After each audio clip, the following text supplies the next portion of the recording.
नमस्कार दोस्तों, मैं भूपेन मिश्रा स्वागत करता हूं आप सभी का हमारे ऑनलाइन वीडियो लेक्चर में। देखिए, पिछले वीडियो में मैंने आप सभी को छत्तीसगढ़ के जो साहित्यकार हैं उसमें आदिकाल और मध्यकाल तक बता दिया था पूरा का पूरा। आज की इस वीडियो में आप सभी को छत्तीसगढ़ के जो आधुनिक साहित्यकार हैं उनको बताऊंगा और ये बहुत ब्रॉड है ना, ठीक है, आधुनिक साहित्यकार। तो इसमें सबसे पहले हम लोग देखेंगे आज की वीडियो में जो प्रथम जो साहित्यकार हैं और साथ ही साथ उनकी जो सारी रचनाएं उनको पूरा पूरा ट्रिक के माध्यम से कैसे याद किया जा सकता है उसको हम लोग देखने वाले हैं। देखिए, बताया था आपको पिछले वीडियो में भी,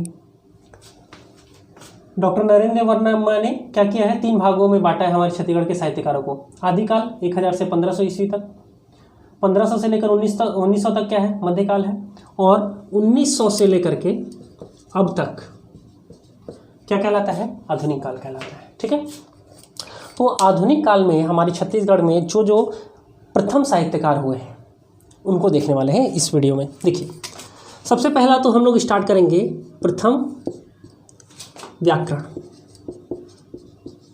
छत्तीसगढ़ का पहली बार व्याकरण किसने लिखा था, बहुत बार एग्जाम में पूछता है, स्टार मार करके इसको लिखें। वो उनका नाम है हीरालाल काव्योपाध्याय जी। छत्तीसगढ़ का सबसे पहली बार व्याकरण किसने लिखा है, तो हीरालाल काव्योपाध्याय जी ने लिखा है। इसी कारण से इनको क्या कहते हैं, छत्तीसगढ़ का पाणिनि कहा जाता है। क्या कहते हैं इसको, छत्तीसगढ़ का पाणिनि कहा जाता है, या इन्हीं को व्याकरणाचार्य भी कहा जाता है। ठीक है, इन्होंने क्या है, छत्तीसगढ़ का जो पहला व्याकरण है वो लिखना प्रारंभ किया था 1881 से, और 1885 तक इन्होंने पूरा का पूरा छत्तीसगढ़ का पहली बार व्याकरण कंप्लीट लिख दिया था। लिखना कब से शुरू किए, 1881 में। कंप्लीट कब हुआ, 1885 में। अब मेन था, इनको फेम मिला सन 1890 में, जब जॉर्ज ग्रियर्सन, ठीक है, जॉर्ज ग्रियर्सन क्या करता है, इन्होंने जो व्याकरण लिखा था ना उसको बंगाल एशियाटिक सोसाइटी के शोध पत्रिका में छपवाता है। जॉर्ज ग्रियर्सन 1890 में क्या किया, हीरालाल काव्योपाध्याय जी ने जो व्याकरण लिखा था छत्तीसगढ़ का व्याकरण, ठीक है, उसका क्या किया, इंग्लिश ट्रांसलेशन के साथ जो छत्तीसगढ़ी को क्या किया, जॉर्ज ग्रियर्सन ने बंगाल एशियाटिक सोसाइटी शोध पत्रिका में छपवाया। और किस शीर्षक से छपवाया था ये भी एग्जाम में पूछता है बार बार, grammar of the dialect of Chhattisgarh in soil provision. ठीक है, प्रोविशंस, सोइल प्रोविशंस। ठीक है,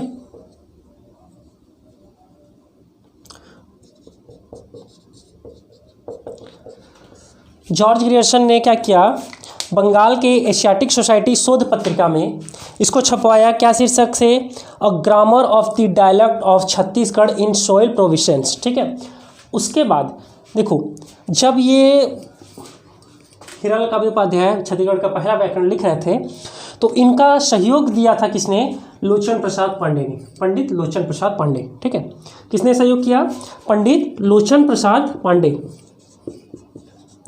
लोचन प्रसाद पांडे, ये भी एग्जाम में पूछता है।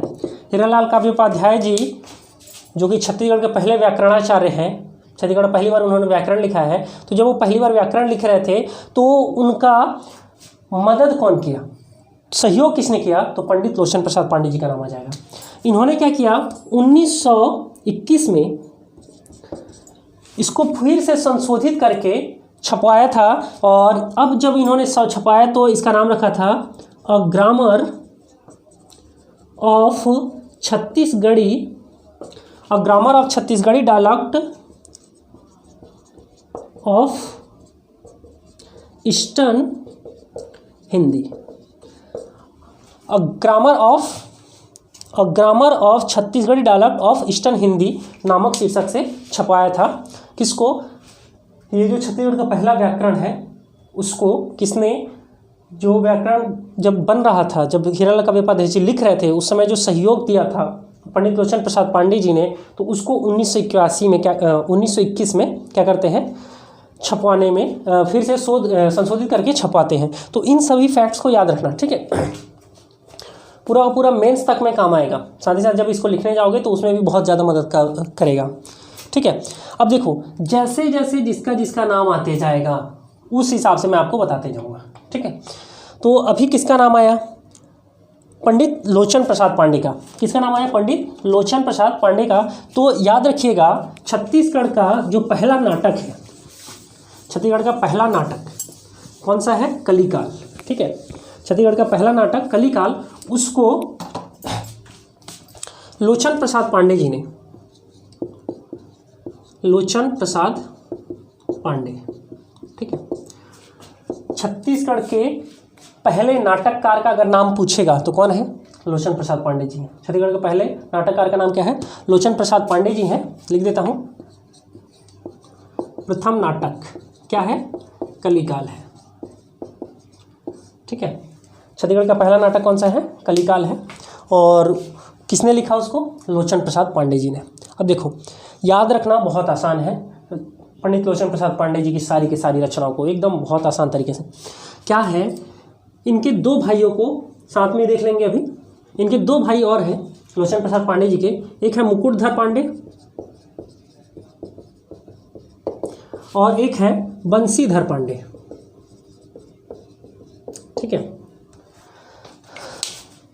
छायावादी, प्रथम छायावादी कवि कौन है, या छत्तीसगढ़ में पहली बार छायावादी रचना किसने किया, तो मुकुटधर पांडे ने, ठीक है। बंसीधर पांडे को क्या कहा जाता है, छत्तीसगढ़ का पहला कहानीकार, या कहीं कहीं पर क्या लिखेगा, कहानीकार नहीं मानेगा तो क्या मानेगा, छत्तीसगढ़ का पहला छत्तीसगढ़ी उपन्यास किसने लिखा, तो बंसीधर पांडे ने लिखा है, ठीक है। लेकिन कहीं कहीं पर पहला कहानीकार भी इन्हीं को मान लिया जाता है, और कहीं कहीं पर देखोगे तो सीताराम मिश्र को मानते हैं सुरही गैया के लिए, ठीक है। तो सारी चीज़ों को अभी स्टेप वाइज क्लियर करते जाऊँगा आप सभी को। तो लोचन प्रसाद पांडे जी, मुकुटधर पांडे जी और बंसीधर पांडे जी, ये तीनों के तीनों क्या थे, भाई थे। क्या थे भाई, तीनों के तीनों भाई थे। जन्म कहाँ हुआ, बालपुर में। इनका जन्म कहाँ हुआ है, बालपुर में। देखो पहले नाटककार, पहले छायावादी, और ये क्या है, पहली बार उपन्यास जिसने लिखा, ठीक है। छत्तीसगढ़ के पहले उपन्यासकार माना जाता है बंसीधर पांडे को, ठीक है। इन तीनों का जन्म कहाँ हो रहा है भाई, बालपुर में। कहाँ हो रहा है, बालपुर में। इसलिए बालपुर को साहित्यकारों का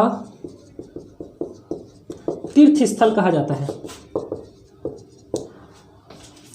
एग्जाम में पूछता है क्वेश्चन, निम्न में से किस स्थान को छत्तीसगढ़ के साहित्यकारों का तीर्थ स्थल कहा जाता है, क्या आएगा, बालपुर। कहाँ पर है, जांजगीर चांपा में, ठीक है। इसको क्या कहते हैं, साहित्यकारों का तीर्थ स्थल कहा जाता है।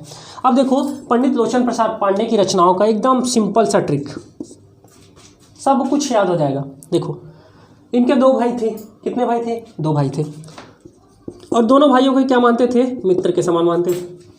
तो दो मित्र, इनकी रचना है। लेटर लिख देंगे, letters to my brothers,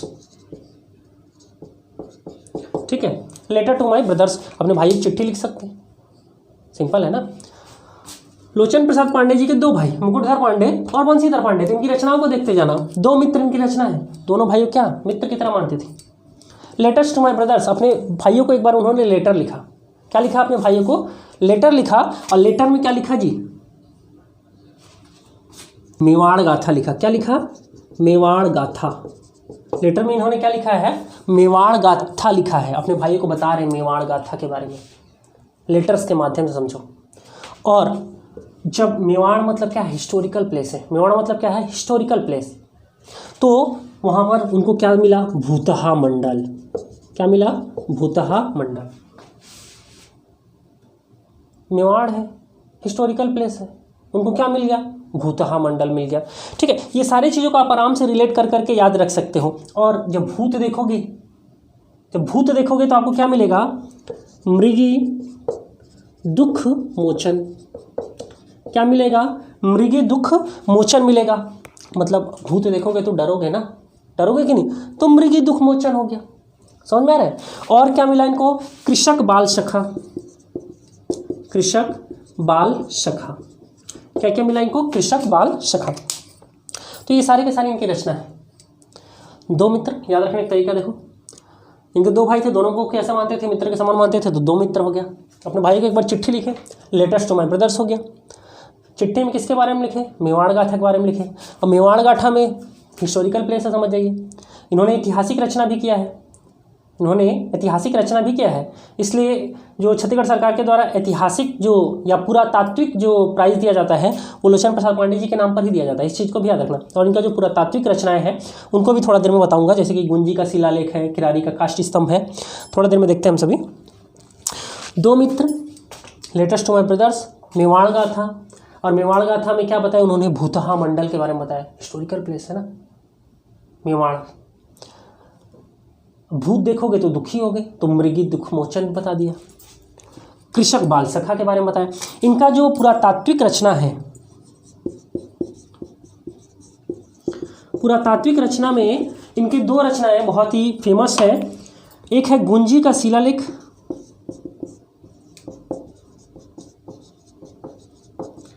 Gunji का शिलालेख, और दूसरा किरारी का काष्ठ स्तंभ। ये दोनों के दोनों क्या है आपका, हिस्टोरिकल इनका पुरातात्विक रचनाएं हैं। और ये जो गुंजी है और ये किरारी है, ये दोनों के दोनों कहाँ पर आता है, जांजगीर चांपा जिले में आता है, पैदा वहीं हुए हैं। जांजगीर चांपा जिले के बालपुर में इनका जो क्या हुआ है, जन्म हुआ है। तो ये सारे फैक्ट्स थे, इसको याद रखिएगा। और इनकी संस्था थी महाकौशल इतिहास परिषद। इनकी संस्था का नाम भी कभी कभी पूछता है, संस्था का नाम क्या था, महाकौशल इतिहास परिषद। ये क्या है, इनकी संस्था है। तो कभी कभी एग्जाम में भी पूछ लेता है कि लोचन प्रसाद पांडे जी की संस्था का क्या नाम था, तो महाकौशल इतिहास परिषद क्या थी, इनकी संस्था थी। इतने सारे फैक्ट्स को याद रखना। ये किसके लिए है, लोचन प्रसाद पांडे जी के लिए। लोचन प्रसाद पांडे जी के बाद अब हम सभी देख लेते हैं जो इनके भाई हैं, कौन है, मुकुटधर पांडे जी। इनको तो ये छायावाद के प्रथम कवि माने जाते हैं, या छत्तीसगढ़ में छायावाद के जनक भी कहा जाता है किन्हें, मुकुटधर पांडे जी को। किनको कहा जाता है, मुकुटधर पांडे जी को। अब देखो मेन है, भूल जाते हैं लोग कि मुकुटधर पांडे जी क्या है, छायावादी कवि हैं। छत्तीसगढ़ के पहले छायावादी कौन है, मुकुटधर पांडे जी हैं। ये लोग भूल जाते हैं। इसको याद रखना बहुत आसान है। कैसे, मुकुट जानते हो, मुकुट सिर पे रहता है, तो एक एक्स्ट्रा छाया बनेगा ना भाई, थोड़ा सा एक्स्ट्रा बनेगा ना। तो छायावाद के कवि कौन, छत्तीसगढ़ में पहले छायावादी कवि कौन, मुकुटधर पांडे। सिर में मुकुट है ना, मुकुटधर पांडे छत्तीसगढ़ के पहले छायावादी कवि। रचना को तो याद करना वो आसान है, कैसे बता रहा हूँ देखो। इसका तो सबसे पहले ये जान लो कि इनका जो पहला छायावादी कवि था वो जो रचना था वो कौन था, कौन सा था, कुर्री के प्रति। इनकी जो पहली रचना थी कौन सी थी, छायावाद का जो छत्तीसगढ़ में पहला जो रचना है वो कौन सा है, कुर्री के प्रति है। अब देखो इनकी रचनाओं को याद करना बहुत ही आसान है। कैसे आसान है बता रहा हूँ आपको। हमारे छत्तीसगढ़ में जो रामगढ़ की पहाड़ी है, जानते हो आप सभी, सरगुजा में है कि नहीं। तो वहाँ पर क्या है, जैसे आप लोग ना सीता बेंगरा या जोगी बेंगरा साइड जाओगे ना, तो जैसे रामगढ़ की पहाड़ी में इंटर करोगे ना, तो वहाँ पर ना कालिदास का फोटो स्टैचू बना हुआ है, और लिखा है कि महाकवि कालिदास ने मेघदूतम की रचना वही रामगढ़ की पहाड़ी में किया है। ठीक है, ये सारी चीज़ों को याद रखना। अभी इससे लिंक नहीं है, लेकिन इसको याद रखना। तो जो महाकवि कालिदास हैं उन्होंने क्या लिखा, मेघदूतम लिखा। कालिदास ने किसकी रचना किया, मेघदूतम। मेघदूतम का रचना किसने किया, कालिदास ने किया। इसी का छत्तीसगढ़ी ट्रांसलेट करते हैं कौन, मुकुटधर पांडे जी। मुकुटधर पांडे जी ने क्या किया है, इसी का छत्तीसगढ़ी अनुवाद किया है। कई बार एग्जाम में ये इस चीज़ को भी पूछता है, ये इनकी रचना है ना। अब सीधा सीधा रचना समझो। अब ट्रिक देखो इसका, मुकुटधर पांडे जी समझो, अपने मुकुट में पूजा के फूल लेके गए। क्या लेके गए भाई, पूजा के फूल। कहाँ गए हैं, रामगढ़ की पहाड़ी। कहाँ गए हैं? रामगढ़ की पहाड़ी। क्यों गए हैं रामगढ़ की पहाड़ी? क्योंकि यहाँ से याद करने में आसानी पड़ेगा। देखो कालिदास ने क्या किया, वहाँ पर मेघदूत की रचना की है ना भाई। इसी चक्कर में क्या किया है कि मैं भी छत्तीसगढ़ी अनुवाद करूँगा उसका, यही सोच के उन्होंने क्या किया, कहाँ गए वो? रामगढ़ की पहाड़ी गए, जस्ट याद करने के लिए, है ना, समझना। तो ये कहाँ गए हैं? रामगढ़ की पहाड़ी। क्या लेकर गए हैं? पूजा के फूल। वहाँ उनको मिली एक सैलबाला। अब रामगढ़ की पहाड़ी है, क्या है? रामगढ़ की पहाड़ी है, तो वहाँ क्या होगा? पहाड़। और जो पहाड़ में कन्या रहती है उसको क्या बोलते हैं? सैलबाला। तो सैलबाला मिली और सैलबाला को उन्होंने क्या कर दिया? मेरा हृदय दान कर दिया। मेरा हृदय दान कर दिया। तो मुकुटधर पांडे जी की रचना क्या हो गई? पूजा के फूल, सैलबाला और मेरा हृदय दान। देखो कितना आसान है, एकदम सिंपल है ना भाई। क्या क्या चीज़ याद हो गया मुकुटधर पांडे जी का? सबसे पहले तो पहले छायावादी कवि है। रचना क्या था? कुर्री के प्रति।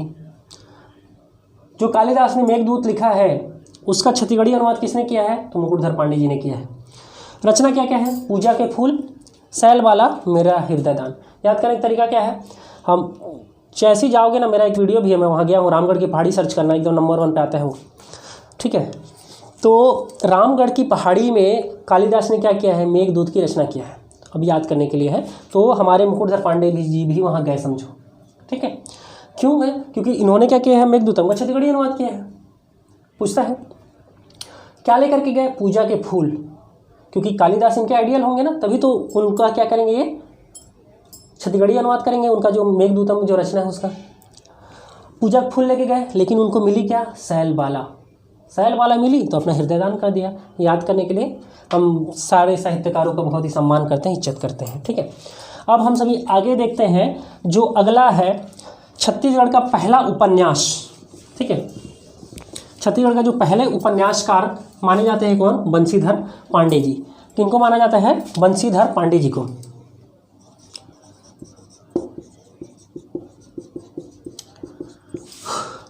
प्रथम उपन्यासकार कौन है? बंशीधर पांडे। इनकी रचना क्या है? हिरू के कहिनी। क्या है इनकी रचना? हिरू के कहिनी, ठीक है। और विश्व के का फल भी इनका एक रचना है, विश्व का फल। देखो कहीं कहीं पर ना ये मिलेगा कि ये क्या है? कहानी, छत्तीसगढ़ की पहली कहानी। लेकिन याद रखना, छत्तीसगढ़ का जो पहला कहानीकार है, वो है सीताराम मिश्र जी। छत्तीसगढ़ के पहले कहानीकार कौन है? सीताराम मिश्र जी हैं। और क्या है? सुरई गैया। सुरही लिखा रहता है, कहीं पर सुरई लिखा रहता है, ठीक है, मैं सुरही लिख देता हूँ, सुरही गैया। अब देखो इसको भी याद रखना बहुत आसान है। मिश्र है, सीताराम मिश्र है। तो जो वैदिक काल से अगर देखो आप सभी, तो इन लोग किसकी पूजा करते थे? जितने ब्राह्मण थे, जो भी XYZ थे, उस समय गैयाओं को बहुत ही ज़्यादा महत्व था। गाय माता आज ही माना जाता है, गाय गौ माता, ठीक है।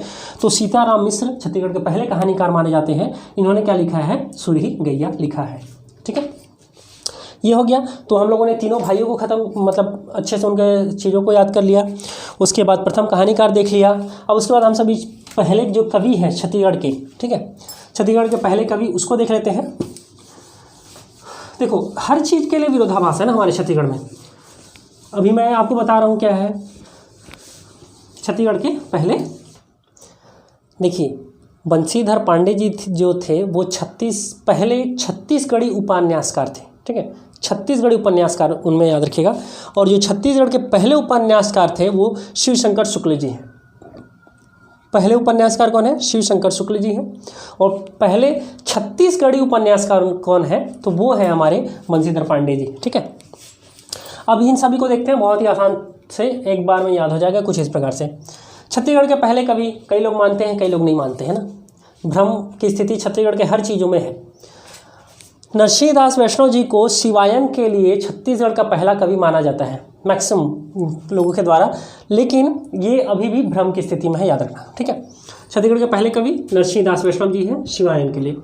अब देखो इनकी और रचनाएं क्या है। नरसिंह चौतीसा, नाम में ही है नरसिंह, तो नरसिंह को नरसिंह जी ही तो लिखेंगे, सोचना क्या है, आराम से टिक मार देंगे इसमें। और एक है जानकी माई हित विनय, जानकी माई हित विनय। अब देखो पहले निबंधकार कौन है, केयर भूषण जी हैं। कौन है, केयर भूषण जी हैं। इनकी जो रचना है एक को याद रखो बस, रानी ब्राह्मण के दुर्दशा। हमारे यहाँ जनरली छत्तीसगढ़ी में विधवा को क्या कहा जाता है, रानी कहा जाता है, ठीक है। तो रानी ब्राह्मण के क्या है, दुर्दशा। रानी ब्राह्मण के दुर्दशा किसका है, केयर भूषण का। अब कोई रानी हो गई तो मतलब क्या है, उसकी कर्म फूट गए। विधवा हो गई तो उसका कर्म क्या है, फूट गया ना भाई। तो फूटहा कर्म किसने लिखा है, केयर भूषण ने। जब कर्म फूट गया, रानी हो गए, बस याद करने के लिए ना, ज़्यादा डीप में मत घुस जाना भाई। फूटहा कर्म, और जब रानी हो गए तो आंसू फिले अचरा। रोती है ना महिलाएं, अब रोएंगे तो आंसू में फिले अचरा। उनका अचरा मतलब होता है आंचल, आंसू में फिल जाएगा, भर जाएगा आंसू से। तो केयर भूषण की रचना क्या है, एक को याद रखो, रानी ब्राह्मण के दुर्दशा। जब रानी हो गए तो कर्म फूट गया, फुटहा कर्म, आंसू में फिले अचरा, ठीक है। और कुल के मर्यादा के चक्कर में, पुराने ज़माने में क्या करते थे, फिर से शादी नहीं करवाते थे। तो कुल के मर्यादा के चक्कर में दूसरा शादी नहीं कराते थे ना। आजकल हो जाता है पुनर्विवाह, विधवा विवाह, पहले नहीं होता था। तो यहीं से कुल के मर्यादा को भी याद रखना। अब देखो, जो फुटहा कर्म है उसको हृदय सिंह चौहान ने भी लिखा है। हृदय सिंह चौहान ने क्या है, फुटहा कर्म लिखा है। तो इसका मतलब ये नहीं है कि अगर आपको दे देगा फुटहा कर्म निम्न में से किसकी रचना है, और हृदय सिंह चौहान भी देता है और आपको केयर भूषण भी देता है, नहीं करेगा ऐसा। दोनों में से किसी एक को देगा, और दोनों को दिया है तो अब दोनों, इस चीज़ का याद रखना। फुटहा कर्म हृदय सिंह चौहान ने भी लिखा है, और केयूर भूषण नाम है वैसे इनका, केयूर भूषण जी ने भी लिखा है, ठीक है। कुल के मर्यादा को कृष्ण कुमार शर्मा ने लिखा है, और साथ ही साथ हमारे केयूर भूषण जी ने लिखा है। समझ में आ रहा है, केयूर भूषण ने भी लिखा है, और कुल के मर्यादा को कृष्ण कुमार शर्मा ने भी लिखा है। साथ ही साथ कृष्ण कुमार शर्मा क्या, छेर छेरा कोठी के धान ला हेर तेहरा, मतलब कृष्ण कुमार शर्मा ने क्या है, छेरछेरा पुस्तक लिखा है। छेरछेरा पुस्तक किसका है रचना, तो कृष्ण कुमार शर्मा जी का। इस चीज़ को याद रखिएगा। आगे आते हैं, छत्तीसगढ़ के प्रथम काव्य व्यंगकार शरद कोठारी को कहा जाता है। पहला व्यंगकार कौन है छत्तीसगढ़ का, तो शरद कोठारी है। प्रथम कवित्री निरुपमा शर्मा, छत्तीसगढ़ की पहली कवित्री किसे कहा जाता है, निरुपमा शर्मा जी को कहा जाता है। शर्मा जी हैं, निरुपमा शर्मा नाम नहीं देगा तो हो सकता है उसको सोन्नाबाई दे दे। क्या दे दे, सोन्नाबाई। इनको सोन्नाबाई के नाम से भी जाना जाता है, निरुपमा शर्मा जी को। अब महिला हैं, इन्होंने क्या लिखा है, बूंदों के सागर। क्या है, बूंदों के सागर और पतरंगी।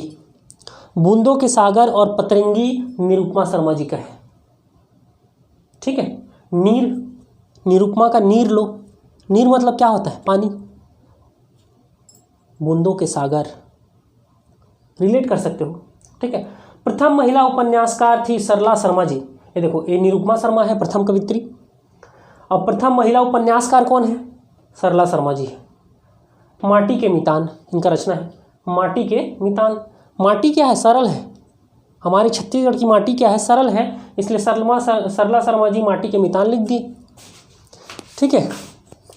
अब प्रथम महाकाव्यकार बोलो इनको, श्री प्रणयन जी है, ठीक है। प्रथम उपन्यासकार शिवशंकर शुक्ल जी हैं। कौन है, शिवशंकर शुक्ल जी हैं, उपन्यासकार है, प्रथम उपन्यासकार। अब इनकी रचना देखो, भगवान शिव को याद करो सीधा, शिवशंकर है ना, शिवशंकर प्रथम उपन्यासकार। तो रचना मोंगरा, भगवान शंकर में मोंगरा फूल चढ़ाते हैं, है कि नहीं। दियना के अंजोर, वहाँ दिया जलाते हैं। क्या जलाते हैं, दिया, तो अंजोर हो जाता है, दियना के अंजोर, ठीक है। राधिका को याद कर लेना, दामाद बाबू दुलरुआ, दामाद बाबू दुलरू, ठीक है, दामाद बाबू दुलरू। अब शंकर जी थे, शंकर जी के दामाद मतलब जिनके दामाद बने, सोचो भूत प्रेत सांप कौन कौन थे, तो वैसे लोग से तो लोग तो डर के दामाद बाबू दुलरू। शिवशंकर को याद रखो, प्रथम उपन्यासकार हैं वो। और डोकरी की कहानी है कि दामाद बाबू दुलरू है, क्योंकि शिवशंकर है। डोकरी की कहानी है, डोकरी मतलब बुढ़ी लोग को क्या कहते हैं हमारी छत्तीसगढ़ी में, डोकरी कहते हैं। डोकरी की कहानी कि दामाद बहुदुल शिवशंकर शुक्ल जी की रचना है। याद रहेगा, ऐसे ऐसे रिलेट करके रखना है याद, ठीक है। प्रथम समीक्षात्मक रचनाकार हैं डॉक्टर विनय कुमार पाठक जी। और क्या समीक्षा किया जी इन्होंने? छत्तीसगढ़ के साहित्य एवं साहित्यकार की रचना किया इन्होंने। साथ ही साथ छत्तीसगढ़ का जो संपूर्ण व्याकरण है उसको डॉक्टर विनोद कुमार वर्मा है, याद रखना, ठीक है। डॉक्टर विनोद कुमार वर्मा जी के साथ मिलकर के क्या किया इन्होंने? कंप्लीट किया छत्तीसगढ़ का संपूर्ण व्याकरण। इनकी अन्य रचनाएं हैं एक रुख एकेच शाखा, एक रुख एकेच शाखा और छत्तीसगढ़ी लोक कला। ये किसकी रचना है? हमारे विनय कुमार पाठक जी का है। अब देखो प्रथम खंड काव्य कौन सा है? दान लीला है। किसकी रचना है? पंडित सुंदरलाल शर्मा। पंडित सुंदरलाल शर्मा, जिसे छत्तीसगढ़ का गांधी कहा जाता है, युग प्रवर्तक के नाम से भी जाना जाता है पंडित सुंदरलाल शर्मा को। छत्तीसगढ़ का एकमात्र open university Pandit Sundarlal Sharma university, उसका हेड ऑफिस कहाँ पर है? बिलासपुर में है, कोटा में, ठीक है। तो इन सभी चीज़ को याद रखना। प्रथम खंड काव्य कौन सा है? छत्तीसगढ़ी दान लीला ना। कौन सा? छत्तीसगढ़ी दान लीला। एक्चुअल में जो दान लीला है वो रसखान की रचना है। किसकी रचना है? रसखान का। और रसखान से प्रभावित होकर के उसको छत्तीसगढ़ी में ट्रांसलेट किया छत्तीसगढ़ के गांधी पंडित सुंदरलाल शर्मा ने छत्तीसगढ़ी दान लीला लिखा। अब इनसे भी प्रभावित होते हैं शिवदास पांडे जी। तो शिवदास पांडे जी भी एक ठना छत्तीसगढ़ी दान लीला लिख देते हैं, लेकिन उसमें सिर्फ 4 ही अध्याय लिखे हैं। कितने अध्याय लिखा उन्होंने? 4 अध्याय लिखा है छत्तीसगढ़ी दान लीला का, ठीक है। अब पंडित सुंदरलाल शर्मा जी का अन्य रचना देखा जाए तो प्रहलाद चरित्र। बहुत पंडित सुंदरलाल शर्मा से ना सब अच्छे से याद हो जाएगा। चरित्र देखो, प्रहलाद चरित्र, ध्रुव चरित्र, ध्रुव आख्यान, ध्रुव तारा एक ही ठन है, ऐसे ही ध्रुव चरित्र, ध्रुव आख्यान, सच्चा सरदार, सरदार सच्चे होते हैं। और पंडित सुंदरलाल शर्मा तो हमारे छत्तीसगढ़ के सबसे सच्चे इंसान, तो सच्चा सरदार कौन लिखेगा? पंडित सुंदरलाल शर्मा। करुणा पच्चीसी। अब देखो इन्होंने ना एक्चुअल में एक पत्रिका लिखा था, दुलरुआ पत्रिका भी लिखा था, जिसको जेल पत्रिका कहा जाता है या कृष्ण जन्मस्थली पत्रिका कहा जाता है, क्योंकि जेल से निकलता था वो। तो उस चीज़ को भी याद रखना। जेल पत्रिका किसका है? पंडित सुंदरलाल शर्मा जी का है। जब जेल पत्रिका लिखा किससे संबंधित है? श्री कृष्ण से ना। ये दान लीला भी किससे संबंधित है? कृष्ण जी से संबंधित है ना। रस कौन सा है? श्रृंगार रस है इसमें। तो कृष्ण जी के ऊपर जब इतना लिखे तो एक ठन कंसवध तो लिखेंगे ही, याद करने के लिए कंसवध लिखा। सीता परिणय, पार्वती परिणय, ठीक है, इसको लिखा। सतनामी भजनमाला, एक्चुअल में क्या था? इन्होंने अछूतोद्धार कार्यक्रम के लिए बहुत अच्छा काम किया और महात्मा गांधी से पहले से काम करना शुरू कर दिए थे, इसलिए महात्मा गांधी जब आते हैं तो इनको अपना गुरु कहते हैं। इसलिए तो हम इनको देखिए, महात्मा गांधी ने पंडित सुंदरलाल शर्मा को अपना गुरु कहा, लेकिन हम लोग इनको क्या मानते हैं? छत्तीसगढ़ का गांधी, जबकि महात्मा गांधी ने तो इनको अपना गुरु मान लिया था, ठीक है। तो सतनामी भजनमाला किसकी रचना है? हमारे पंडित सुंदरलाल शर्मा जी की रचना है। छत्तीसगढ़ी रामायण किसकी रचना है? पंडित सुंदरलाल शर्मा जी की रचना है। बहुत आसान है याद करना, कुछ ना कुछ को रिलेट करके याद करोगे ना तभी याद रहेगा। बहुत सारा है, अभी तो ये प्रथम चला है, समझ रहे हो। उसके बाद हम लोग बुक पढ़ेंगे, कौन किसका रचना है, कौन किसका पुस्तक है। फिर उसके बाद सारे के सारे राइटर्स अभी देखना है, उनकी सारी रचनाओं को देखना है। बहुत है, आधुनिक काल बहुत बड़ा है, समझिएगा। हमको अच्छे से पढ़ना है और इस प्रकार से पढ़ना है कि एक बार पढ़े और भूले ना, ठीक। वीडियो यहीं तक था, थैंक यू।